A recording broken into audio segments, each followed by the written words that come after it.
Okay, good morning. I hope you're all staying safe and well.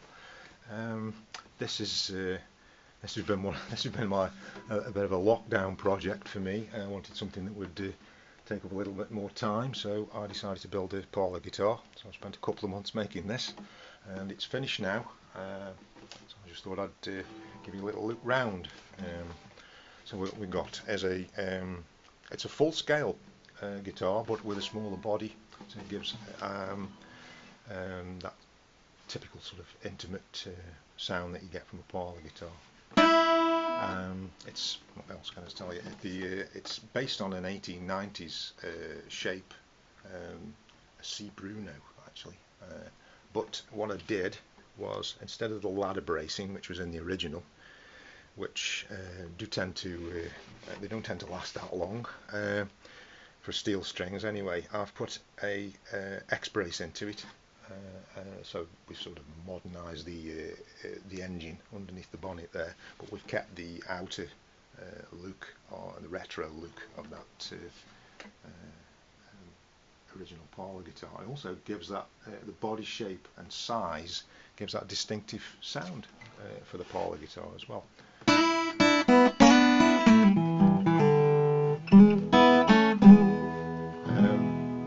So what can I tell you about it?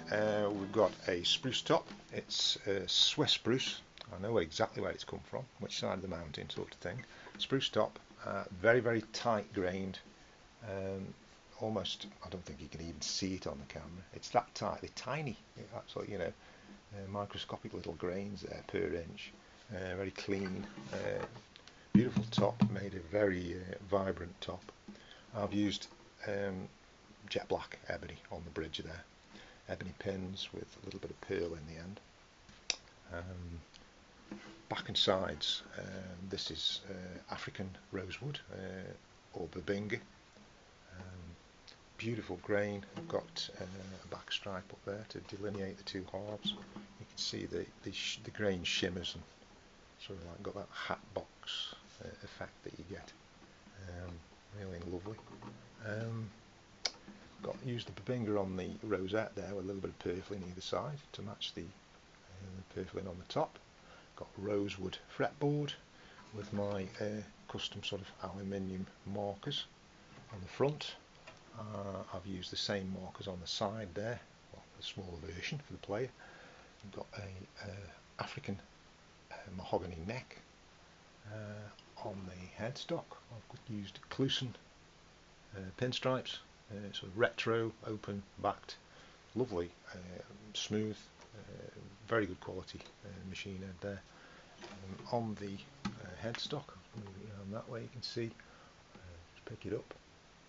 I've used Cocobolo rosewood, lovely chocolatey colour. I think it really goes very well with the babinga. As I say, the rosewood fretboard is bound with Ebano, which is my preferred binding. Well, when I'm using this, well, black anyway.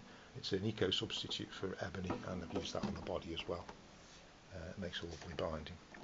But these pieces here that I've put in are bog oak, ancient bog oak, about 5,000 years old. I've used that on the heel cap and on the truss rod cover as well.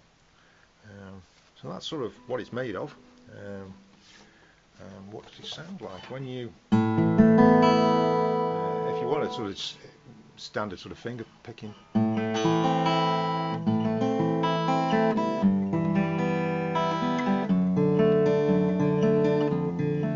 It's got all the things that you would expect. Got plenty of bottom end, lovely harmonics, and if you just sort of dial back the pressure that you put into it. That's the thing with parlour guitars, you get that lovely clear sound. I mean, it's 12 fret to the body, so when you play up the neck here, it doesn't sort of diminish, it doesn't get tinny, it's really quite fat sounding.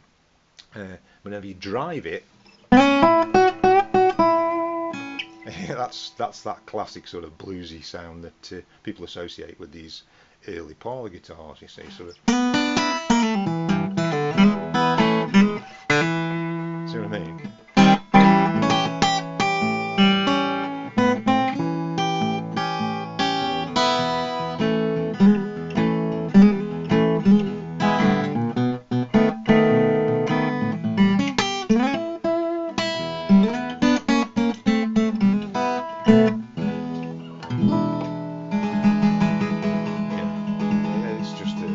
just sounds right, doesn't it?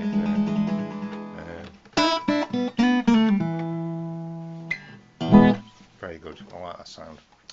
So I say it'll do all that you'd want from this sort of little bluesy guitar. But I find it. I tell you what I like to play on it. Sort of jazz. I mean, it works really well with it. If you want a clear sound, just like I say, just dial it back a little bit with the power that you put into it, and you get all the jazz stuff.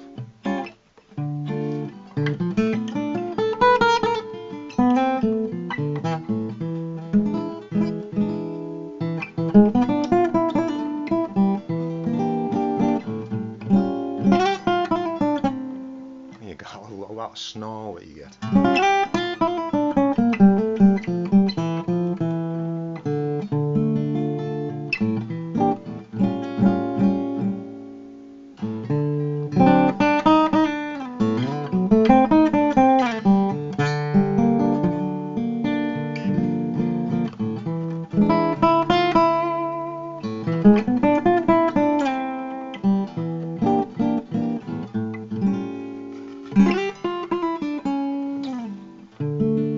So there you go. A little bit of an idea of what it sounds like, me messing about on it. And as I say, there's loads of bottom end.